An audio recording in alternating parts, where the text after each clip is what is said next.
Good morning, क्या हाल चाल है।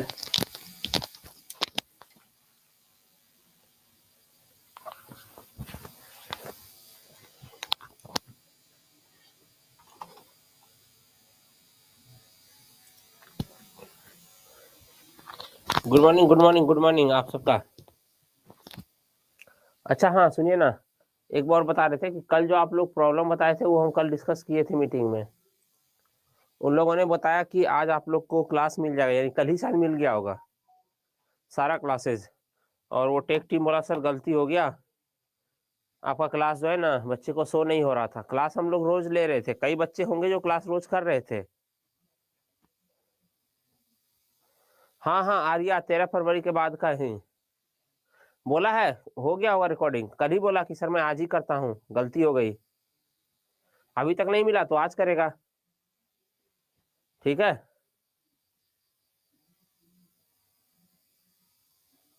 अच्छा सब अपलोड हो गया है बोल रहे हैं।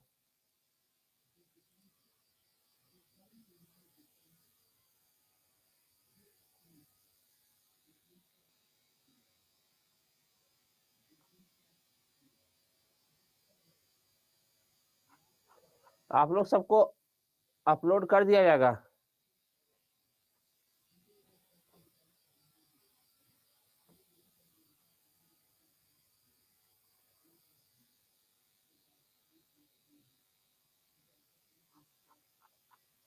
और अगर अपलोड नहीं हुआ है तो आज मैं करवा देता हूँ, मैंने बात कर लिया है मीटिंग में ठीक ठाक। मतलब कि बोला सर मतलब क्या कर सकते हैं अब, ये बच्चों का लॉस तो आप कर चुके हैं, कोई बात नहीं है। कल नहीं किया होगा बोला था, तो कल ही शाम में तो बात हुई थी 7 बजे 8 बजे के आसपास मीटिंग में। हाँ 8 बज रहा होगा। बोला सर मैं आज कर दूंगा, हो सकता है रात में नहीं किया हो।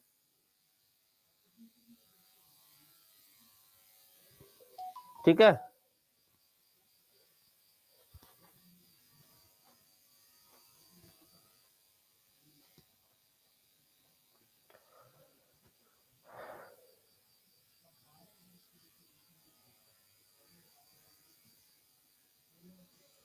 पर कुछ बच्चे कर रहे थे क्लासेस, मतलब कई बच्चे क्लास कर रहे थे, ठीक है। ठीक है अभी आप लोग क्लास को अथी कर लेते हैं, पहले कंप्लीट कर लेते हैं, फिर आराम से बात करेंगे, ठीक है। अ, आज आप लोगों को कम से कम तो 200-250 MCQ दे दूंगा साथ में प्रैक्टिस करने के लिए। सुनिए, आज जब क्लास लास्ट होगा तो पूरे हिस्ट्री से, क्योंकि आप लोग का लॉस भी हुआ है, तो पूरा हिस्ट्री से मैं 200-250 कम से कम 200-250, 200-250 MCQ कम से कम मिनिमम मिला करके, ancient India, modern medieval India plus modern का, मैं ये 200-250 MCQ दे दूंगा एक नंबर। और दूसरा नंबर कम से कम 200 MCQ मैं एक साथ अपलोड आज की क्लास में मैं बता रहा हूँ। MCQ बिहार स्पेशल का भी अपलोड कर दूंगा, ठीक है। आप लोग के पास लगभग 500 MCQ का होगा पूरा का पूरा भंडार। हाँ ठीक है, टेलीग्राम पर भी दे दूंगा और आप लोग के इसमें भी दे दूंगा।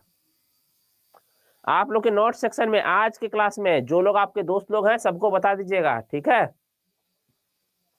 ताकि आप लोग प्रैक्टिस कर सकिए, ठीक है। चैट ये है पब्लिक है। आज के क्लास में मैं आप लोग को दे दूंगा, यहाँ भी दे दूंगा, टेलीग्राम पे भी दे दूंगा। यहाँ मतलब जो नोट सेक्शन में इसके साथ अटैच करके दे दूंगा, आप लोग चिंता मत करिए।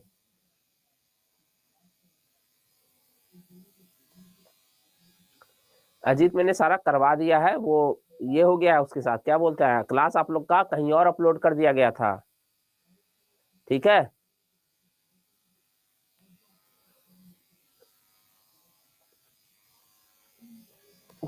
कल MCQ हम डालना नहीं डाले थे, कल भूल गए थे, कोई बात नहीं है। आप लोग को हम कम से कम, तो आप लोग के पास कम से कम 500 MCQ का होगा स्टॉक, ठीक है। 500 MCQ का। साउंड कम है,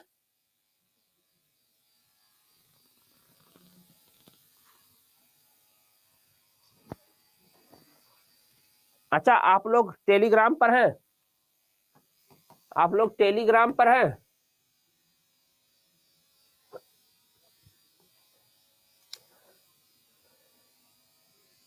मैं वहां दे दूंगा, मैं वहां भी दे दूंगा, ठीक है, एक सेकंड।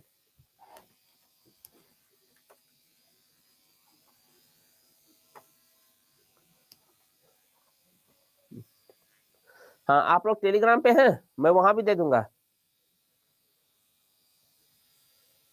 चलिए अब पहले खत्म करते हैं इसको। ठीक है, जो लोग नहीं हैं वो, जो लोग हैं वो बता दीजिए, तो वहां पे मैं अवेलेबल करा दूंगा। जो लोग नहीं है वो बता दीजिए आईडी, मैं यहाँ पे शुरू करता हूँ अपना। चलिए अब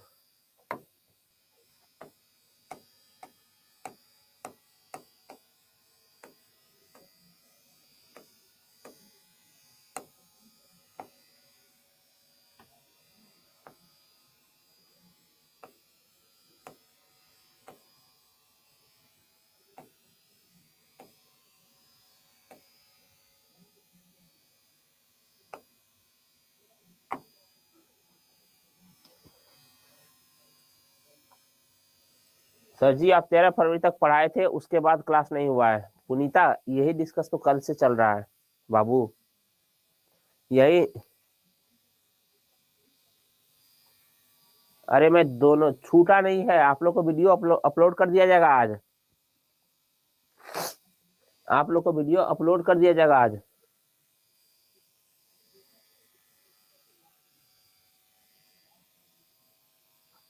छूटा कुछ नहीं। चलिए अब हम अ, अरे हम आज अपलोड करेंगे पीडीएफ, आज, आज के आज मिलेगा आप लोगों को। अब इसको पढ़ लेते हैं, फिर हम चैट ऑन कर देंगे, फिर हम लोग अब उसके बाद डिस्कस कर देंगे लास्ट में, ठीक है। चलिए, वेबल योजना से क्लास भी अपलोड कर दिया जाएगा, और आप लोग को 500 एमसीक्यू भी मिल जाएगा आज, ठीक है। और इससे ज्यादा मैं क्या कर सकता हूँ बताइए? मेरे पास जितना एमसीक्यू का भंडार है मैं सब दे दूंगा आप लोगों को, मैं सब दे दूंगा, ठीक है। आप लोग चिंता मत करो, मैं सारे के सारे एमसीक्यू दे दूंगा।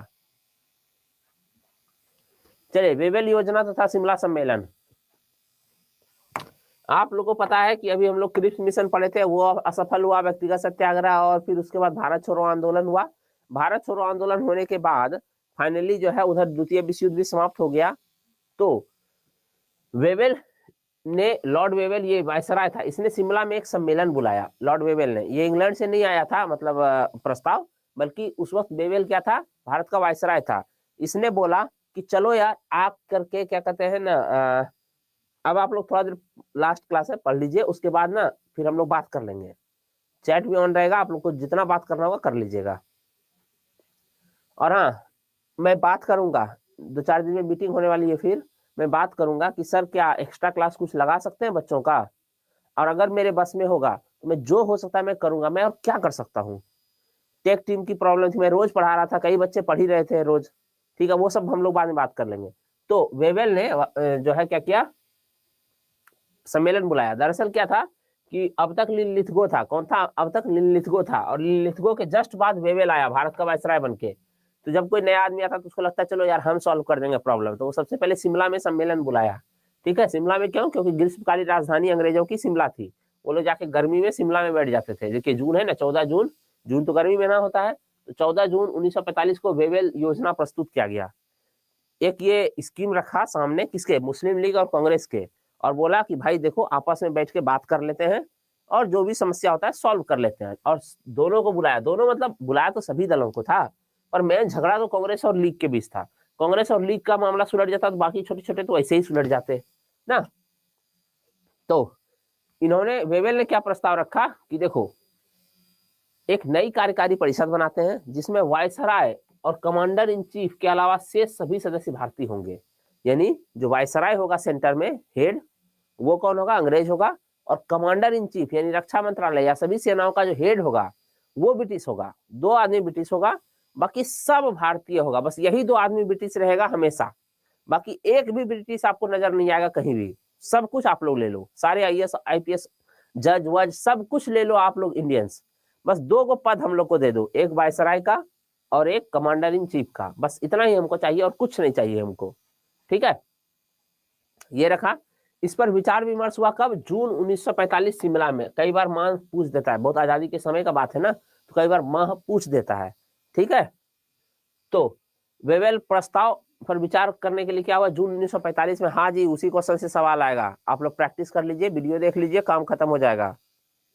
चलिए, और हाँ, टेलीग्राम पे जुड़ जाइए तो आप लोग का सारा काम बन जाएगा। मतलब मैं बीच बीच में क्वेश्चन अपलोड करता रहता हूँ, अभी मुझे बहुत काम है इसलिए मैं वहां अभी 10 दिन से एक्टिव नहीं हूँ, और जब एक्टिव होऊंगा तो फिर और क्वेश्चन सब आते रहेंगे फिर। ठीक है, उस पर मैं रोज क्वेश्चन देता हूँ प्रैक्टिस के लिए। चलिए, कांग्रेस की तरफ से मौलाना अबुल कलाम, हाँ, अब जो बैठक के लिए बुलाया तब सारी कांग्रेसी और सारे लीग वाले उठ के तो आ नहीं जाते लाखों लोग, तो कांग्रेस ने अपॉइंट किया, किसको अपॉइंट किया? मौलाना अबुल कलाम आजाद को अपॉइंट किया कि आप हमारी तरफ से जाइए डिस्कस करने के लिए। क्यों? क्योंकि अध्यक्ष उस वक्त कांग्रेस के कौन थे? मौलाना अबुल कलाम आजाद थे। तो अबुल कलाम आजाद गए वेवेल योजना पर डिस्कस करने के लिए, और लीग की तरफ से कौन आया? जिन्ना आया, जिन्ना ने प्रतिनिधित्व किया। जिन्ना और कलाम आमने सामने बैठ के वेवेल के सामने डिस्कस कर रहे थे। ठीक, मामला कहां फंसा सुनिए अब। मामला यहां फंसा कि जिन्ना बोला हमको आपका स्कीम पसंद है, लेकिन उस कार्यकारी परिषद में, जैसे वायसराय की कार्यकारी परिषद में अगर 25 लोग जाएंगे तो 25 में से हो सकता है क्या कि 10 जाएंगे किससे? मुसलमान होंगे और 15 हिंदू होंगे। अभी के लिए यही दोनों मान लेते हैं, सिख विख जाने दीजिए, अभी बौद्ध वगैरह पारसी वगैरह। तो 15 हिंदू होंगे, 10 मुस्लिम होंगे, मान लो अगर ये स्कीम है तो 10 के 10 मुस्लिम हमारी ओर से होंगे। कांग्रेस अपने 15 में से या किसी भी मुस्लिम को अपॉइंट कर ही नहीं सकती है, चाहे कुछ भी हो जाए, सिर्फ उसको हिंदू को ही अपॉइंट करना होगा। वो जिन्ना किसी तरह चाह रहा था कांग्रेस को हिंदू की पार्टी घोषित कर दिया जाए, कि वो चाह के भी नहीं मुस्लिम अपॉइंट कर सकता है। तो ये बहुत आपत्तिजनक था कि इससे तो फिर हिंदू मुस्लिम बंटवारा और बढ़ जाएगा भाई। इससे क्या होगा? हिंदू मुस्लिम बंटवारा क्या होगा? और बढ़ जाएगा।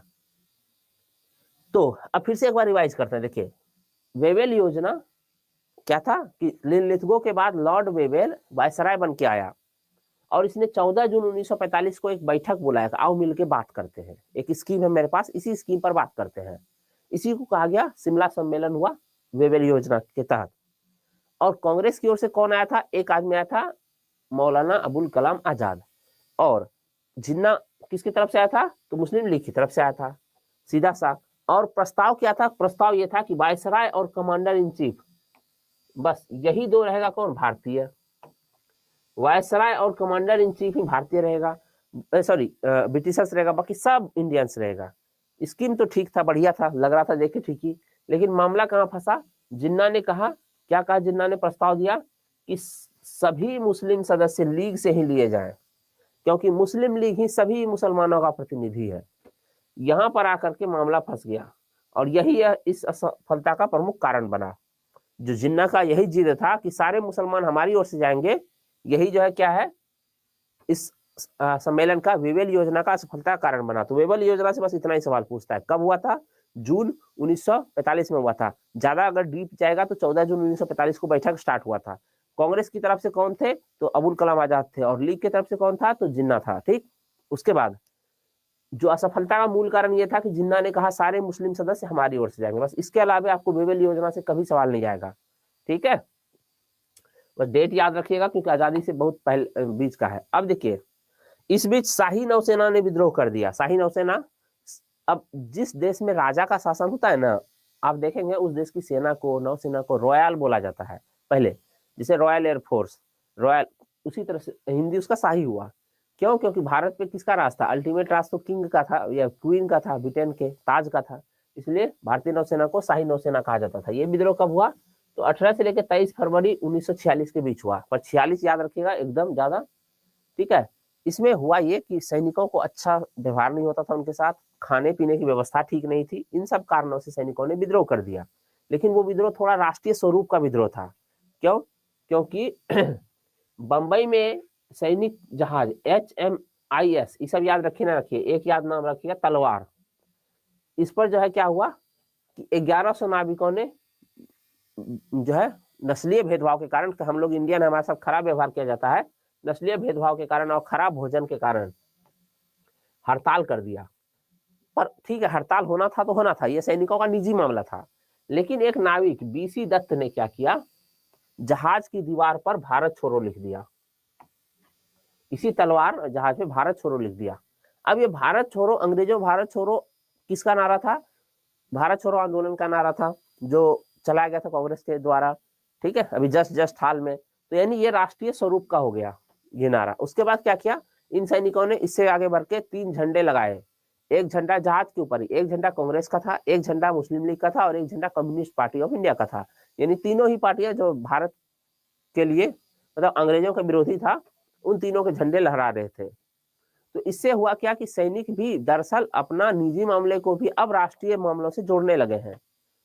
उसके बाद अंग्रेज लोग शांत करना चाहे, शांत नहीं हुआ। इन सब के देख करके बाकी जगह भी विद्रोह का स्थिति बन गया। बाकी नौसैनिक जहाजों पर भी अलग अलग जगह, विशाखापट्टनम वगैरह, कराची वगैरह में भी क्या हुआ कि विद्रोह की स्थिति बनने लगी। तो परिणाम ये हुआ कि अंग्रेजों को कांग्रेस का मदद लेना पड़ा और मुस्लिम लीग का मदद लेना पड़ा सैनिकों को शांत करने के लिए, क्योंकि अंग्रेज से ये लोग शांत ही नहीं हो रहे थे। तब कांग्रेस की ओर से वल्लभ भाई पटेल गए, उन्होंने कहा कि भाई मतलब मत करो, आत्मसमर्पण कर दो, हंगामा मत करो। पटेल और जिन्ना दोनों गए थे, ठीक है, मुस्लिम लीग की ओर से जिन्ना गया था। तो एक सवाल है हल्का सा, ये तो पहले पूछा क्या नौसैनिक विद्रोह कब हुआ था, कौन से जहाज पर? HMIS तलवार, तलवार नाम याद रखिएगा।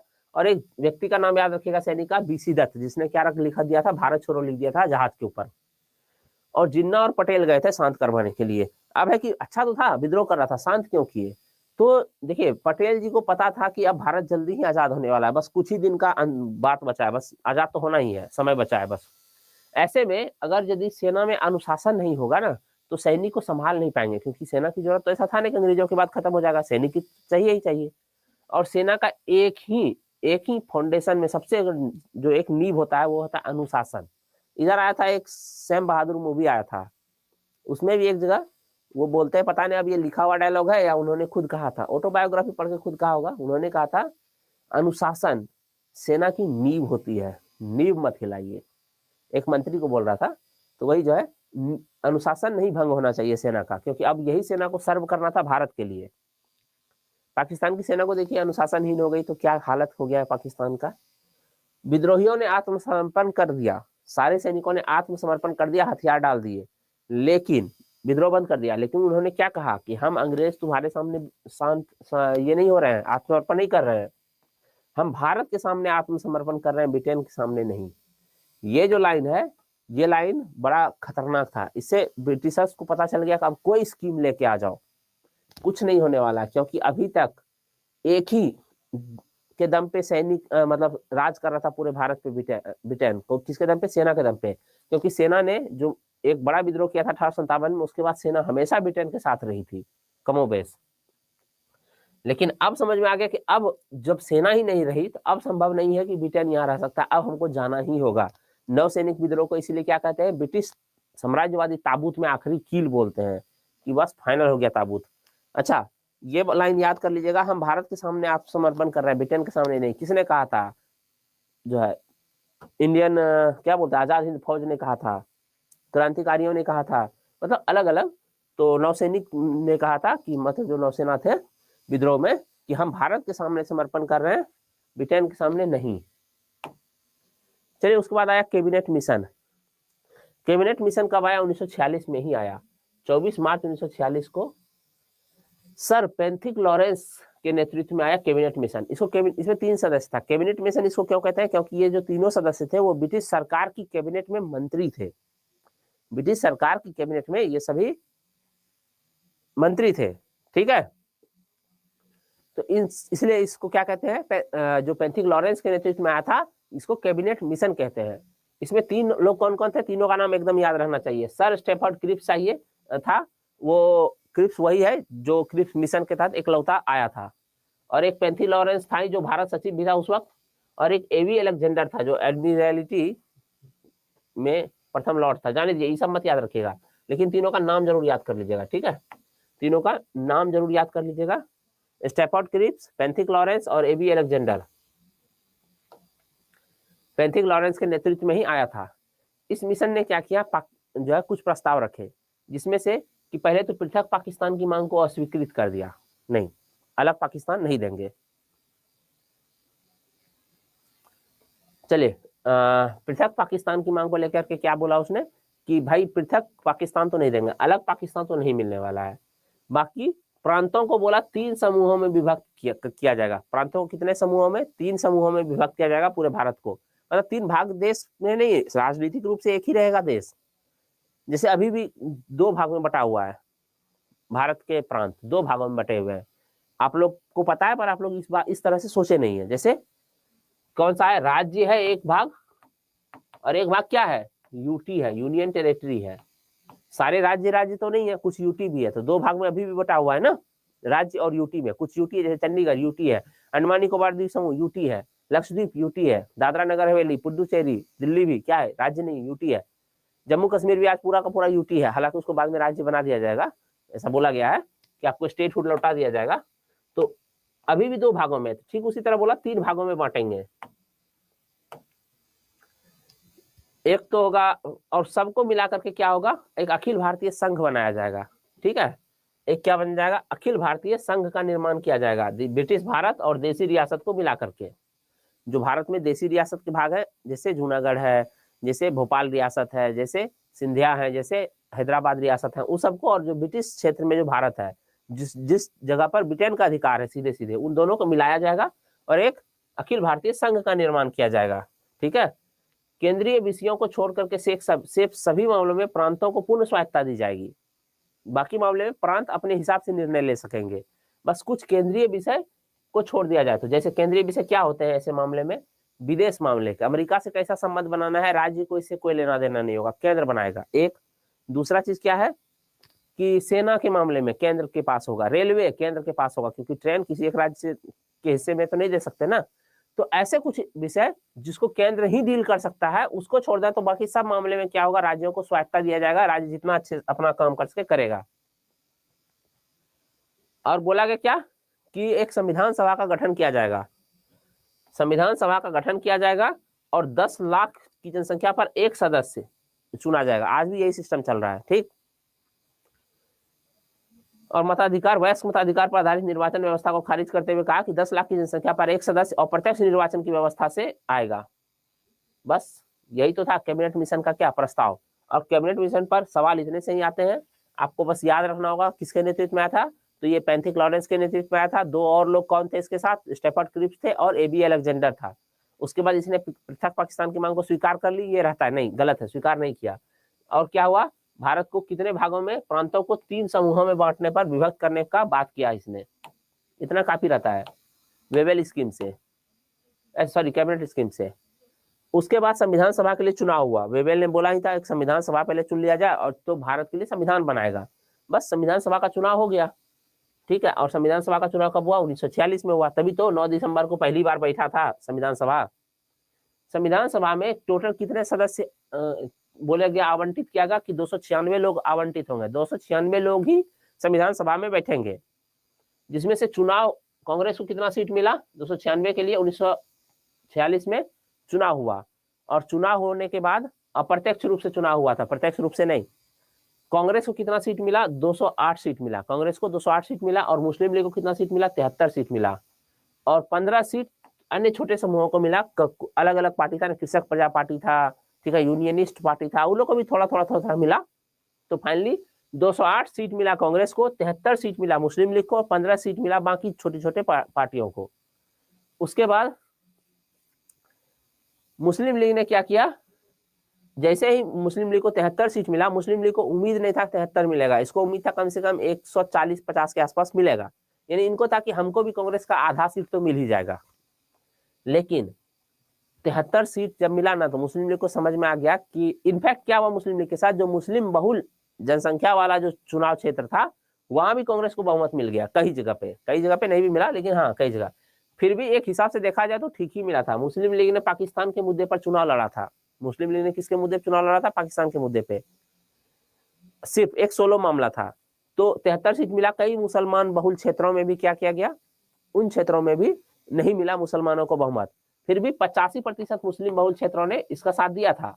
तो यानी उस हिसाब से देखा जाए तो 15% क्षेत्र मुस्लिम बहुल ऐसे थे जहां की मुस्लिम लीग को की जगह पे क्या हुआ, कांग्रेस को बहुमत मिल गया। यानी वो लोग क्या थे, पाकिस्तान के आइडिया के साथ नहीं थे। यानी मुस्लिम लीग पूरे मुसलमानों को पाकिस्तान का आइडिया बेच नहीं पाया था कि हाँ पाकिस्तान का आइडिया बेस्ट है। चलिए आगे, इससे क्या हुआ, चुनाव के बाद जैसे ही परिणाम निकला तो मुस्लिम लीग ने बोला अब हम नहीं मानते हैं तुम्हारा आइडिया। चुनाव लड़के देख लिया, बोला नहीं अब हम आइडिया नहीं मानते हैं। और 16 अगस्त को सीधी कार्रवाई दिवस, डायरेक्ट एक्शन डे बनाने का घोषणा किया। खूब सवाल आते हैं डायरेक्ट एक्शन डे पे। डायरेक्ट एक्शन डे क्या है देखिए, उसने बोला हमको पाकिस्तान दे दो नहीं तो खूब सारा खून खराब होगा। डायरेक्ट एक्शन मतलब सीधी कार्रवाई, मारकाट मचेगा। और क्या किया, बंगाल में इसकी सरकार थी, मुस्लिम लीग की सरकार थी, तो पता है क्या किया, 15 तारीख को सर्कुलर जारी किया कि जितना भी पुलिस अधिकारी है और पुलिस विभाग में काम करने वाले छोटे से छोटे कांस्टेबल हैं, कल सबको छुट्टी। आप ऐसा कभी सुने हैं कि पूरा राज्य में सारे पुलिस डिपार्टमेंट को छुट्टी दे दिया गया? एक भी पुलिस आपको काम करता नजर नहीं आएगा। आप सोच के देखिए, एक दिन के लिए पूरी पुलिस फोर्स को हटा दिया जाए तो इसके पीछे का इंटेंशन क्या हो सकता है, दंगा कराना। उसके बाद दूसरे दिन दंगे शुरू हुए और पूरा बंगाल में भयंकर खून खराबा हुआ। डायरेक्ट एक्शन डे वही था, डायरेक्ट एक्शन का मतलब ही था सीधी कार्रवाई, ठीक है। बाकी गांधी जी क्या हुआ, इस दंगे को संभालने के लिए बंगाल चले गए और बंगाल जाकर के अकेले दंगाइयों के बीच जाकर के दोनों को शांत करने लगे, रुक जाओ यार मत लड़ो मरो।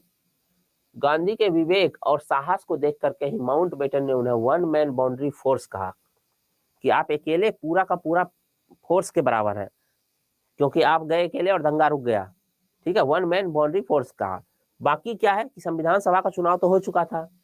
पॉलिटी में आप लोगों ने पढ़ा होगा कि 9 दिसंबर को संविधान सभा की दिल्ली में पहली बैठक हुई और 11 दिसंबर को दूसरी बैठक हुई। और दूसरी बैठक में डॉक्टर राजेंद्र प्रसाद को अस्थायी अध्यक्ष चुन लिया गया। प्रथम बैठक में अस्थायी रूप से कौन बना था, सच्चिदानंद सिन्हा को अस्थायी अध्यक्ष चुना गया था, क्योंकि उस वक्त सबसे वरिष्ठ यही थे। और अस्थायी अध्यक्ष किसे चुना गया, अस्थायी अध्यक्ष चुना गया किसको, तो डॉक्टर राजेंद्र प्रसाद को अस्थायी अध्यक्ष चुना गया, ठीक। बाकी का आप लोगों को पता है, भीमराव अंबेडकर को प्रारूप समिति का अध्यक्ष बनाया गया। यही प्रारूप समिति संविधान निर्माण में सबसे महत्वपूर्ण था। इसी वजह से भीमराव अंबेडकर को फादर ऑफ इंडियन कॉन्स्टिट्यूशन कहा जाता है। और भारतीयों ने 2 वर्ष 11 माह 18 दिन में क्या किया, भारतीय संविधान बना करके तैयार कर लिया। लास्ट में कुछ होता नहीं है। हाँ, उसके बाद क्या हुआ, अंतरिम मंत्रिमंडल का गठन किया गया। आप लोग इसको याद कर लेना, किसी का भी नाम पूछ देता है इसमें से। अंतरिम मंत्रिमंडल बनाया गया जो वही कैबिनेट मिशन के तहत। उसमें क्या दिया गया कि भाई दोनों मिलकर सरकार बना लो, लीग और कांग्रेस। लीग ने शुरुआत में सरकार बनने से मना कर दिया, बनाने से।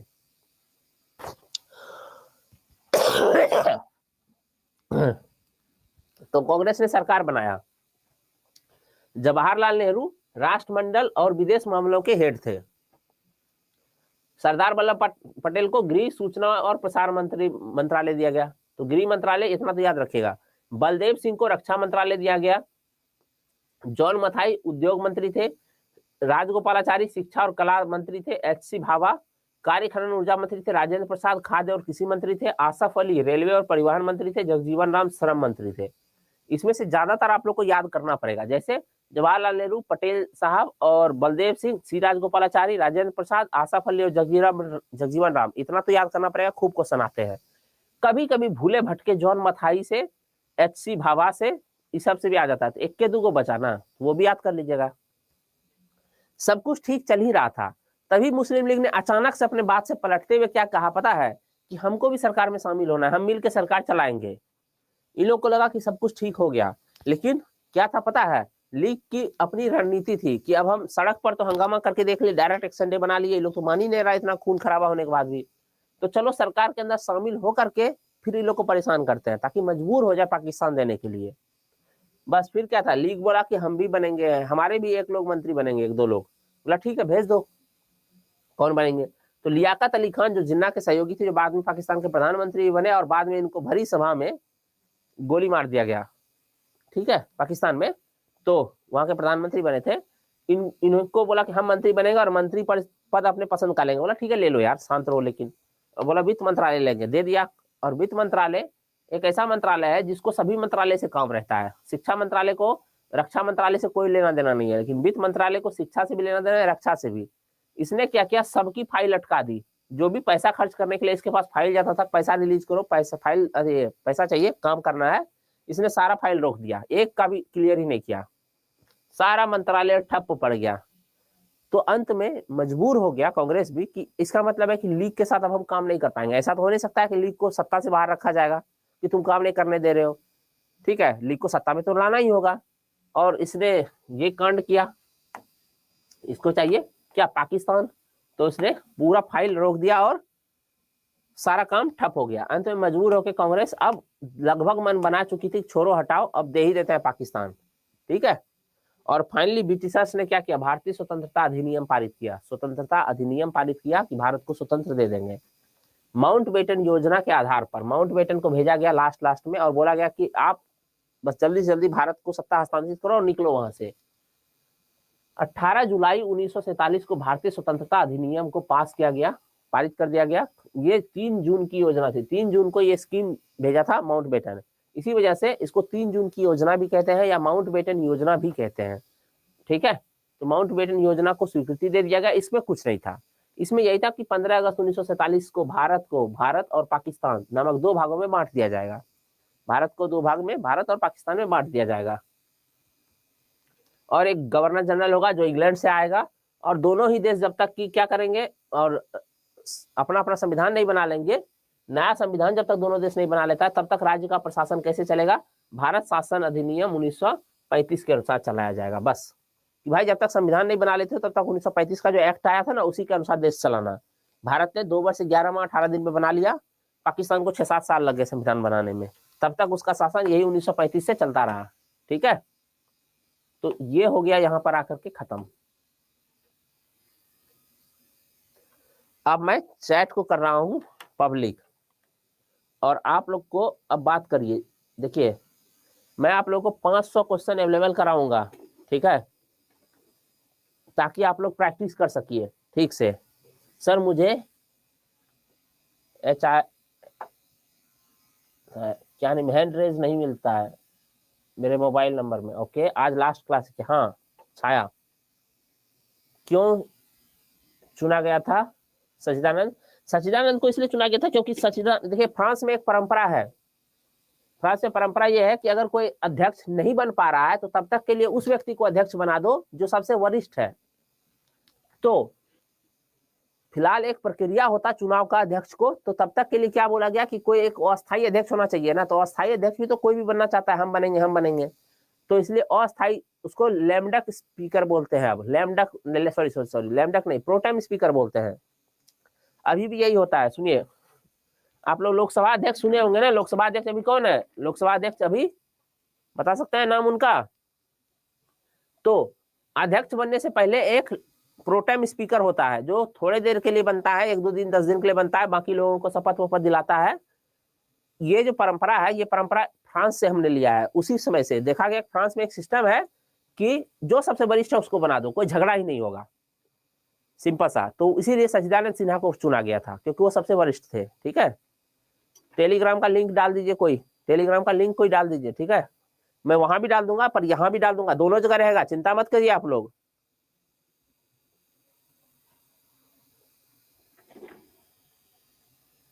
अरे यहाँ दूंगा, मैं बोल तो रहा हूँ।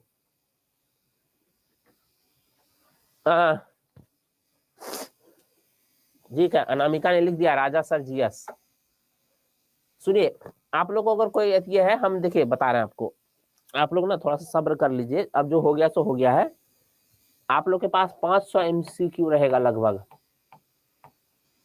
MCQ। ये प्रैक्टिस आप लोग कर लीजिए ठीक से, जो मैं दूंगा आप लोग को पढ़ लेना। आप लोग के ज्यादातर सवाल आ जाएंगे उसमें से, ठीक है। और आगे से अब मैं ये भी ध्यान रखूंगा, जब भी आगे से बैच आप लोग का होगा, मैं ये ध्यान रखूंगा कि ना हो ऐसा, ठीक है, गड़बड़ ना हो, ऐसा ऐसा इतना बड़ा गड़बड़ नहीं हो। अब हम क्या कर सकते हैं, मेरे हाथ में तो था नहीं भाई, मेरे हाथ में तो ये था ही नहीं ना। अरे वो अपलोड कर दिया जाएगा प्रियंका, आज अपलोड कर दिया जाएगा वीडियो। मैंने कह दिया, कल ही बात हो गई थी, कल रात में 8 सब बजे बात हुई थी, 7-8 के बीच मीटिंग में। बोला सर मैं आज ही करता हूँ कल के बारे में, लेकिन नहीं किया होगा रात में। ठीक है सर, एमसीक्यू यहाँ पे भी डाल दीजिए। हाँ यहाँ भी डाल, यही डालेंगे, मेन तो यहीं पर है। वो तो ऑप्शनल है, जिसको टेलीग्राम पे चाहिए वहां भी मिल जाएगा, ये तो ऑप्शनल है मेरे भाई। आप लोग को फरा 500 क्वेश्चन दिया जाएगा, और जो भी छूट गया है, कुछ टॉपिक हो सकते हैं, इतिहास बहुत बड़ा टॉपिक है, कुछ टॉपिक छूट गया होगा मे भी, जैसे मुझे याद है कुछ एक दो वायसराय वगैरह का छूटा है, बट एमसीक्यू प्रैक्टिस पर्याप्त रहेगा आप लोग के लिए, उतना टेंशन मत लीजिए। बाकी सब्जेक्ट भी है ना, वो सब पढ़िए। मैं आप लोग को 500 क्वेश्चन में से कम 300 क्वेश्चन तो रहेगा, क्या कहते हैं, मॉडर्न इंडिया से। अच्छा एक और काम करते हैं, चलिए छोड़िए, मारिए गोली। मॉडर्न इंडिया से नहीं, सॉरी, 300 क्वेश्चन हिस्ट्री से होंगे तीनों मिला करके, और 200 क्वेश्चन कम से कम रहेंगे बिहार स्पेशल से। चलिए छोड़िए, इस सब को भूल जाइए आप, 500 क्वेश्चन तो रहेंगे ही। आप लोग में ज्योग्राफी का भी क्वेश्चन आता है ना, मैं आप लोगों को कम से कम, आप लोग को चलिए मैं 150 से लेके 200 के बीच ज्योग्राफी का भी डाल दूंगा क्वेश्चन विथ आंसर, फोटो वोटो के साथ। ज्योग्राफी में तो फोटो चाहिए होता है ना, फोटो वोटो के साथ डाल दूंगा। आगे बोलिए, चाहिए ज्योग्राफी का भी चाहिए? टेलीग्राम लिंक बता तो रहे हैं हुमेरा।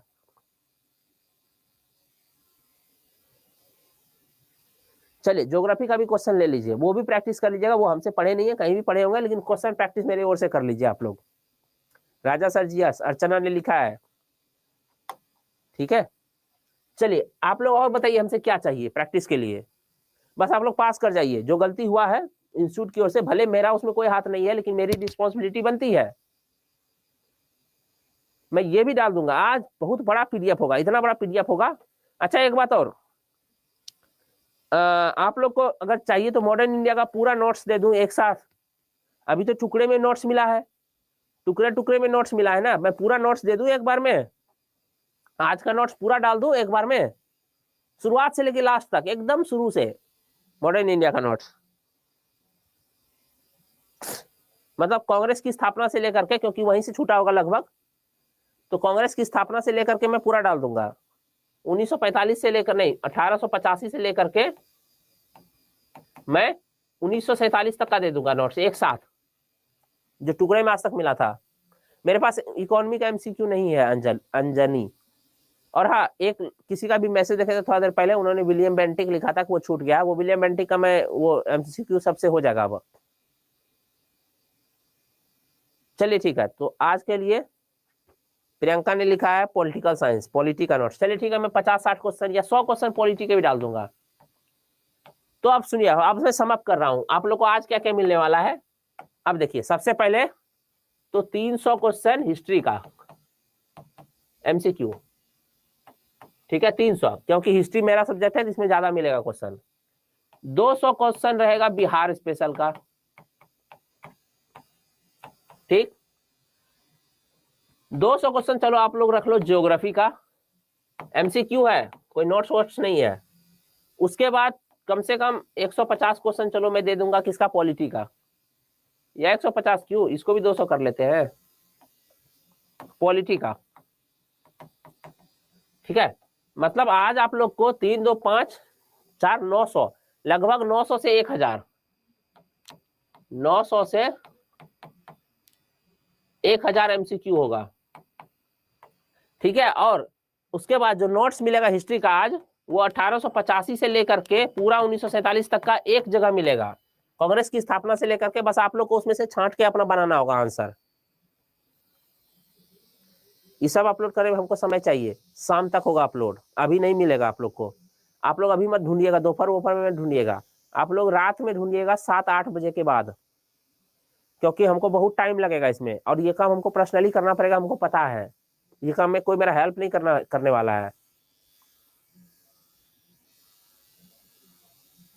अरे आंसर के साथ करेंगे प्रियंका, हम सिर्फ क्वेश्चन दे देंगे आप लोग को कि बस बाकी देख लो आप लोग, ऐसा नहीं करेंगे भाई, सब में आंसर के साथ रहेगा, यहाँ भी मिलेगा, यहाँ भी मिलेगा, टेलीग्राम पे भी मिलेगा, ठीक है। इससे ज्यादा और हम क्या कर सकते हैं आप लोग के साथ, बताइए। जो सब्जेक्ट हम नहीं पढ़ाए उसका भी एमसीक्यू दे रहे हैं, आप लोग को यहाँ से काफी हेल्प मिल जाएगा एग्जाम में, एमसीक्यू पढ़ना आसान होता है, ठीक है। वो आप लोग देख लेना ना भाई टॉपिक। नहीं, एमसीक्यू का नोट्स नहीं बनाना है, एमसीक्यू का नोट्स नहीं बनाना है, ठीक है। बिहार का 200 क्वेश्चन तो यहाँ लिखा हुआ है भाई, Bihar special 200 question, Bihar special 200 question तो लिखा हुआ है, ठीक है। बिहार स्पेशल 200 क्या, चलो 300 कर दूंगा, ताकि 1000 क्वेश्चन प्रॉपर हो ही जाए। मैं कर दूंगा, आज मैं कर दूंगा आज, लेकिन 8-9 बज सकता है हमको रात, ठीक है।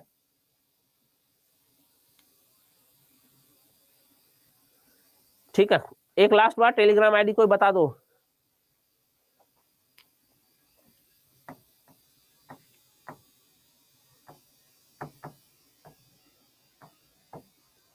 इस पर आप लोग को मिल जाएगा, ठीक है।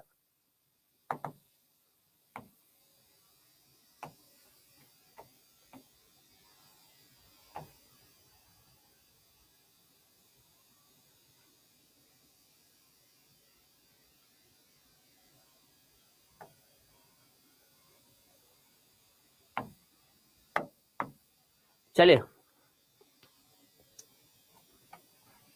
सर, आपको नहीं धोप रही मैं, please don't mind, but sir सिर्फ बोला ही जाता है आप लोग को बहुत कुछ मिलेगा, बट सर कुछ नहीं होता, और जहाँ जाते हैं जो जो चैप्टर छूट गया है वो एक्स्ट्रा क्लास में कवर हो जाएगा। बट वो देखिए, जो हमसे हो चुका है वो हो चुका है, हम ये नहीं ना बोल रहे हैं कि आप लोग का 4 दिन के बाद हम एक्स्ट्रा क्लास लेंगे। और हमने जो कहा है वो मैं आप लोग को अपलोड करा दूंगा आज 8-9 बजे तक, क्योंकि ये मैं पर्सनली कर रहा हूँ, ये मैं करवा दूंगा वाले किसी और के भरोसे में मैं नहीं हूँ। जो नोट्स की बात हो रही है आज के लिए, वो मैं पर्सनली बोल रहा हूँ, ठीक है।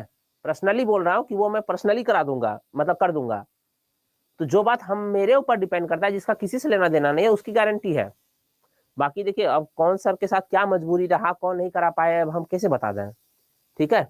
लेकिन हम आप लोग को आज सारा नोट्स अवेलेबल करा देंगे, तो करा देंगे, ठीक है। चलिए, यहाँ पर ही मिल जाएगा आप लोग को, और टेलीग्राम का तो वो तो एक्स्ट्रा है, वो तो मिलेगा ही, वो तो एक्स्ट्रा है।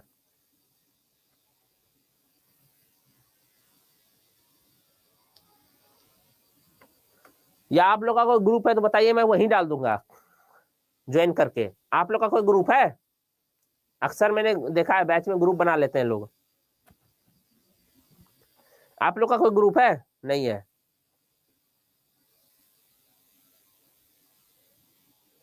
भाई कोई ग्रुप होना चाहिए, मैं पर्सनल नहीं भेज पाऊंगा।